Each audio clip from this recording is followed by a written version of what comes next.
नफरत अंगेज मौत फैलाने वाले यूट्यूबर्स के खिलाफ मुकदमा दर्ज। पंजागुट्टा पुलिस ने एक मखसूस फ़िरक़े के खिलाफ इश्तियाल अंगेज तबसरा करने पर 2 यूट्यूबर्स के खिलाफ केस दर्ज कर लिया। एक शिकायत पर पुलिस ने एस करुणाकर और प्रवीण कुमार के खिलाफ केस दर्ज कर लिया। तहकीकात के सिलसिले में पुलिस की एक टीम अमीरपेट पर वाक़े इनके यूट्यूब की ऑफिस पहुंची और सीसीटीवी तस्वीर का भी मुतालिबा किया। पुलिस ने बताया कि सीसीटीवी तस्वीर का जायज़ा लेने पर यह बात सामने आई है कि करुणाकर ने अपने यूट्यूब चैनल पर वीडियो अपलोड करते हुए ईसाई फ़िरक़े को इश्तियाल दिलाने वाले नाज़ेबा तबसरे किए। यहाँ ललित कुमार नामी एक और शख्स भी पाया गया जो करुणाकर की मदद कर रहा था।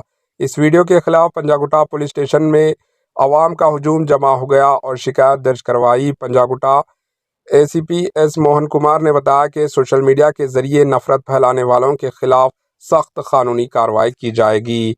Bureau report, H news.